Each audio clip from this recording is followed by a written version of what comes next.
સુરત શહેરની શોભા વધારનારા બ્રિજો પર પાન માવા ખાઈ કેટલાક બેજવાબદાર લોકો પિચકારી મારતા હોય, જેને લઈને સ્વચ્છ સુરત અને સુંદર સુરતના બ્રિજ ગંદા થઈ જતા હોય છે.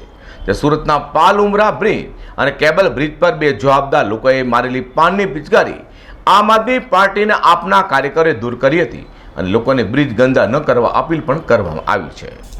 સુરત શહેર બ્રિજ સિટી તરીકે પણ ઓળખવામાં લાગ્યો છે, કારણ કે શહેરમાં તાપી નદી પરના સહિત 115 બ્રિજ સુરતમાં છે અને આ બ્રિજથી શહેરની શોભામાં પણ વધારો થયો છે. જો કે કેટલાક બેજવાબદાર લોકો બ્રિજ પર ગંદકી કરતા હોય છે.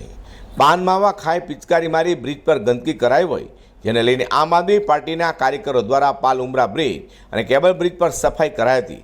લોકોને પણ બ્રિજને ગંદો ન કરવા અપીલ કરાઈ છે. નમસ્કાર, મારું નામ જયેશ ગુર્જર છે. હું આમ આદમી પાર્ટી યુથ વિંગનો ઉપપ્રમુખ છું.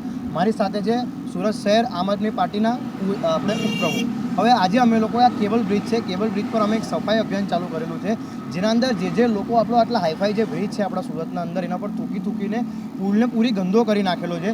કાલે અમે લોકો પાલ ઉમરા બ્રિજનું બી સફાઈ અભિયાન કરેલું હતું, જેના અંદર લોકો થૂકીને એ પાલ ઉમરા બ્રિજને બી ગંદુ કરી નાખેલું હતું.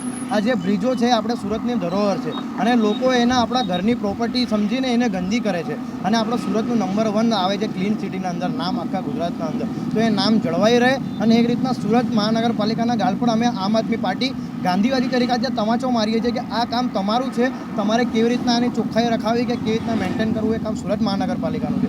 એટલે એના સામે અમે લોકો આવી રીતના આંદોલન કરેલું છે કે અમે લોકો જાતે આવીને પુલ સાફ કરીશું અને પબ્લિક પ્લસ સુરત મહાનગરપાલિકાને જવાબ આપીશું કે આ બધું કામ તમારું છે અને તમારે આ લોકોને આપણી જે સફાઈ છે એને જાળવી રાખવી જોઈએ. બસ એ રીતે અમે લોકો આખા વીકનો અમારો પ્રોગ્રામ છે ને બધા બ્રિજ પર અમે આવી રીતના સફાઈ અભિયાન ચાલુ રાખીને લોકોને જાગૃતતાનો એક મેસેજ આપવા માંગીએ છીએ. સુરતના મોટાભાગના બ્રિજ પર બેજવાબદાર લોકો પાન માવો ખાઈને પિચકારી મારતા હોય છે. ત્યાં લોકોની પોતાના સુરતને સુંદર રાખવાની પણ ફરજ છે અને બ્રિજ સહિત શહેરના કોઈ પણ વિસ્તારમાં પિચકારી ન મારવા અપીલ કરાઈ હતી. Azhar Qureshi, G25 news.